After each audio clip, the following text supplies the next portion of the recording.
Hello, everybody. Welcome to the podcast. I am Jeremy Birmingham. This is Birminology. Today, we are talking with Jermaine Mathews, one of the country's best cornerback prospects in the class of 2023, an Ohio State commitment, and a player that has been in the news a bit lately as rumors of interest in other schools has begun to percolate close to signing day. Jermaine's going to jump on and give us an update on where things are with him and his recruitment, and we're ready to bring that to you right now. Let's get to it. Jermaine Mathews joins us now. Jermaine, thank you for taking time on this beautiful Thursday afternoon in Ohio. You tweeted earlier today, and we have this little running joke. Every time Jermaine Mathews sends out a tweet, my Twitter inbox, my messages on the ohiostate.rivals.com forums explode. My text messages go crazy because Jermaine tweeted something and no one knows what it means. So I want to just give you a chance. You wanted to make an announcement on Thursday. What is that announcement? Get it off your chest, get it over with, and then we can move on. So I just wanted to say, a lot of things been going around, a lot of different speculations, and I just wanted to say that I'm 100%, 1,000% locked into the Ohio State Buckeyes, and I'm an Ohio boy, so I just want to be a part of just changing the culture back to what it was, and just getting the program back to where it need to be. How challenging has this been? I mean, you are going through, you're basically like the embodiment of how crazy this new part of college football can be, because as you just said, you're an Ohio kid. You dreamt your whole life of playing at Ohio State. You went to Columbus on June 1st, played your butt off, earned an offer, committed to Ohio State a month later. In the old world of college football, there isn't any scenario where fans of Ohio State or coaches at Ohio State should be worried, like, oh, what happens if Jermaine changes his mind here? Because that would never happen.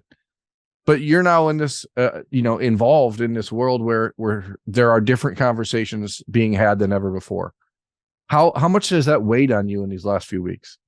Not too much. I don't really care what people say, honestly. So I don't really care what people are talking about, but I just want the truth to be out there. If anything, gonna be out there. So that's all I care about. You had your at-home visit with Ryan Day, Tim Walton, Perry Eliano, those guys last week. On Wednesday, Tim Walton was back to see you at your school. How valuable or how important is that relationship with you and Coach Walton right now? And he's a guy that I think a lot of Ohio State fans are sort of in the dark on. I don't think they really know much about him. He's not like a big social media guy. We haven't seen a lot of him in media opportunities at Ohio State. What is it about him as a coach as that you are looking forward to playing for? And just as a man, why have you connected with him so well? I think it's just his energy and his passion. I think he care about his kids, and I just love just his everything about him. He's a great guy. If you get to meet him, he can teach you a lot of things about life, about football. So I think it's a great mixture of both that I got in him, and just someone I want to be my coach for the next 2 years. It's funny. I mean, you and I have had we had this back and forth, and I talked about it the last time you were on the podcast, but there was a moment in May where you said, I'm not going to go camp there. If they want me, they would have already offered. You changed your mind. You went and you camped and got the offer that day. Have you thought about how different these last 6 months could have gone for you?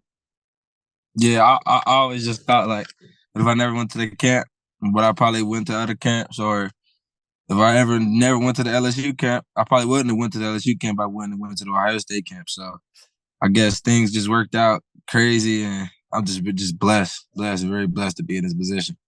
And you've also been working extremely hard, and I think that's an important part of this puzzle. You've watched as your national ranking has gone from in some places, some national evaluation centers have you as the number 2 ranked corner in the entire country.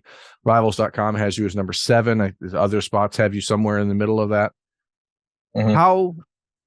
How fulfilling is it, Jermaine, to see all of that work come to fruition like that? It's like all the weight off your shoulders. Like people finally seeing what you've been working for your whole life, and my 4 years at Wentworth was just crazy, and a lot of work I put in behind closed doors and a lot of people don't know about. So it's really just a blast. Like I said, just a blessing for everything, and I just can't wait to get started for my next chapter. One part of your next chapter will be the game against Michigan when you're on the Ohio State roster officially. And one of your teammates, one of your best friends, Cam Calhoun, is now committed to Michigan. He committed to Michigan on the day of the game as he was visiting Ohio State. Did you have to have was there a moment where you felt like some anger there? I mean, I'm not asking you to call him out, but I got to ask, that's a weird time to do that, right?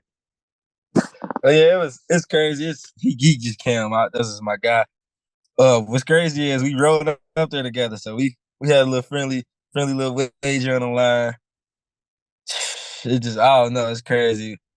Then I had to hear about it the whole way home. So I'm surprised you didn't make him get another ride home, to be honest. Yeah, I was about to kick him out the car. As that rivalry, people don't understand the rivalry sometimes until you get a chance to see it in person. Did you really understand what that was about until that day? A little bit, but seeing it in person, my first time seeing the game in person, you really can just feel the tension. Every play is just extra. Everybody just want to win. So it's crazy. That's crazy. I can't wait to be a part of it.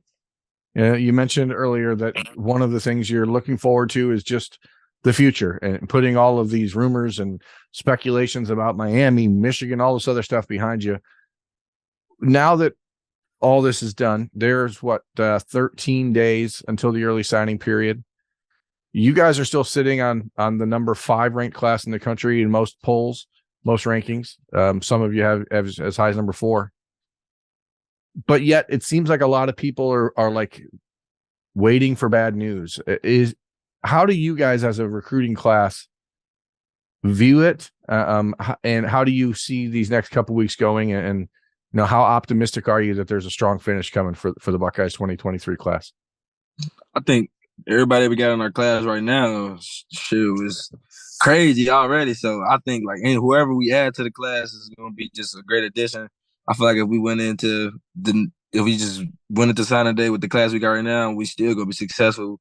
I still gonna think we're gonna be one of the best classes to ever walk in when it's all said and done. I really don't care. It really don't matter to me. It's funny. Your position especially seems to be the one that in the last couple of weeks there's been a lot of concern about with you and Kayan and Calvin, who doesn't talk to anyone. He seems a very quiet guy. How is the relationship with you, Calvin, and Kayan, and how much have you guys talked about the impact that you can make as corners coming in next year? Like you said, I barely talk to Calvin because he don't talk to nobody for real. But I kind of talk to him a little bit. He's not going to early enroll. He's going to run track. So our relationship is going to keep building. I talked to Kayan at the game, and we got to really connect more after that too. So we really got to just me and him build a better relationship. So I think it's going to be good. He also early enrolling, so I think we're going to be roommates. Well, Jermaine, I know that you have made a lot of people very happy today by just getting out in front of all this stuff and shutting it down. So I appreciate you letting myself and the podcast be a part of that announcement. I know that it's weird, when you're committed, to have to announce that you're committed already.